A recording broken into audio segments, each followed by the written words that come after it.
Bonjour, je suis le docteur Mathieu Sebold, médecin généraliste enseignant et médecin scolaire à HEC. Pour commencer, je tiens à dire que je n'ai aucun conflit d'intérêt à déclarer avec les firmes pharmaceutiques ni les plateformes de téléconsultation en ligne. Étudiants, employés et partenaires d'HEC, vous avez aujourd'hui, comme tout le monde, la possibilité de sauver des vies. Cette vidéo va vous expliquer pourquoi. Comme tout soignant, je vous incite à évidemment garder le confinement et appliquer les fameuses mesures barrières que nous allons détailler. Le SARS-CoV-2, c'est aujourd'hui la plus grande crise sanitaire depuis la grippe espagnole. On dénombre 600 000 cas pour 27 000 décès à travers le monde. Mais ces chiffres sont totalement sous-estimés. La maladie liée au Covid-19 se manifeste habituellement par une fièvre avec de la toux. Elle peut conduire chez certaines personnes à une insuffisance respiratoire sévère pouvant mener en réanimation et malheureusement jusqu'au décès. Il s'agit souvent de patients fragiles car âgés ou ayant des pathologies chroniques. Parmi ces pathologies chroniques, on peut citer, et la liste n'est pas exhaustive, les maladies du système immunitaire, la cirrhose, les maladies respiratoires chroniques et les maladies cardiaques. Mais on peut également citer, de façon un petit peu plus étonnante, l'hypertension artérielle, qui est une maladie qu'on considère habituellement comme bénigne. Asthmatique et diabétique, dont la maladie est bien équilibrée, rassurez-vous, votre risque n'est peut-être pas si différent de la population générale. Pour des raisons que nous ne connaissons pas à l'heure actuelle, certaines personnes, jeunes, en bonne santé, n'ayant aucune pathologie chronique, peuvent développer une forme sévère de la maladie. C'est pour la raison pour laquelle nous sommes tous concernés par cette maladie. Aujourd'hui, malheureusement, en France, comme chez la plupart de nos voisins européens, le système de soins est totalement saturé de malades. Il est donc essentiel de ne pas contracter la maladie et de ne pas la répandre. Il est également important de ne pas s'affoler et d'éviter d'engorger les réseaux de soins inutilement. Comment faire? Eh bien, le virus se transmet par voie respiratoire. Plus vous vous tenez à distance des gens, plus le risque de contamination diminue. Si vous êtes amené, malgré le confinement, à croiser des personnes, comme par exemple en allant faire vos courses, gardez une distance de sécurité d'1 mètre au minimum avec tout le monde. On ne sait pas qui peut être malade et porteur du virus.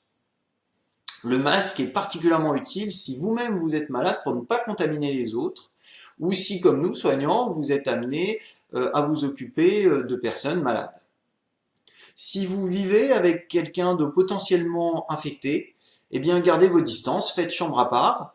Pensez également à nettoyer toutes les surfaces de contact, à savoir les poignées de porte, la poignée du réfrigérateur, le bouton du micro-ondes ou du four. Vous devez également laver le sol à l'eau de javel et éviter de passer l'aspirateur, car on pense que ça pourrait mettre en suspension dans l'air des particules virales et donc vous pourriez vous infecter ainsi. Pensez également à aérer régulièrement les pièces. Mais si vous vivez seul, gardez à l'esprit que la maladie se transmet également par les mains, par voie manuportée. Il est donc primordial, avant de manger ou avant de toucher votre visage, votre bouche, votre nez, vos yeux, il est important de vous laver les mains. Faites ça plusieurs fois par jour, au savon, pendant au minimum 30 secondes. Le gel hydroalcoolique est également très très efficace et plus simple d'utilisation. Malheureusement, nous en manquons cruellement. Malgré toutes ces précautions, vous pensez avoir contracté la maladie? Eh bien, la maladie se traduit habituellement par une fièvre moyennement élevée avec de la toux. Mais il faut savoir que ce n'est pas toujours le cas, en particulier au début des symptômes. En fait, 30% des gens ne vont présenter ni toux ni fièvre. 30% ne vont pas présenter de toux, 30% ne vont pas présenter de fièvre. Et donc, en fait, 10% ni l'un ni l'autre. Dans ces cas-là, les patients peuvent avoir des symptômes de gastro-entérite, des maux de tête ou des maux de gorge. La perte de l'odorat et du goût est rapportée par de nombreux patients et peut être le seul symptôme de la maladie, avec généralement une fatigue intense. Si vous présentez un de ces symptômes-là, la première chose à faire est surtout de vous isoler. Faut-il consulter? Eh bien, ce n'est pas toujours nécessaire. Vous pouvez vous référer au site maladiecoronavirus.fr pour faire un petit test et savoir si vous avez besoin de prendre un avis médical ou même un avis de façon urgente. Ne vous déplacez pas sans y être invité. Vous pouvez consulter ou appeler le Medical Center, évidemment, à HEC, et nous pourrons vous dire s'il est important ou non de vous faire examiner, car dans 80% des cas, un examen physique est tout à fait inutile. Mais si votre état semble inquiétant, en particulier si vous êtes essoufflé, il faut évidemment prendre cet avis médical. Une manière simple de savoir si votre essoufflement est sévère, c'est de compter à voix haute jusqu'à 10 ou plus sans reprendre votre respiration. Si vous arrivez jusqu'à 10, c'est que votre état est tout à fait rassurant et qu'il n'y a pas de raison de consulter en urgence ni d'appeler le 15. Si vous n'y arrivez pas, il faut prendre un avis rapidement et en dernier recours, notamment si vous avez l'impression de suffoquer, évidemment, appelez le 15.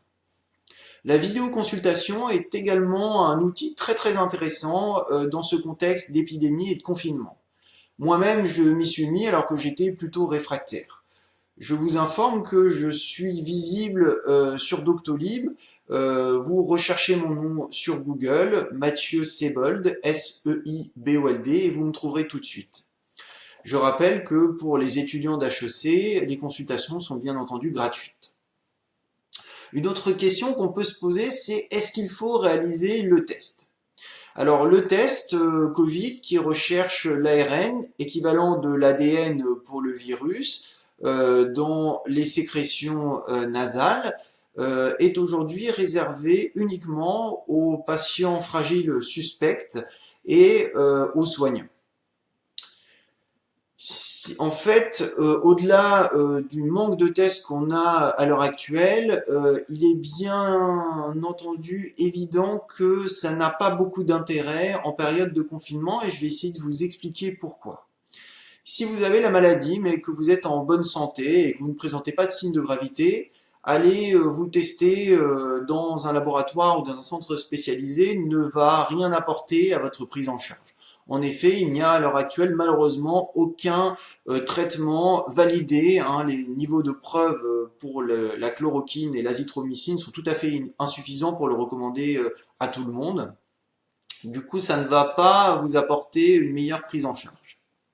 Vous risquez au contraire d'aller disséminer le virus partout, de faire de nouveaux malades en sortant de chez vous, et ça, on veut vraiment l'éviter.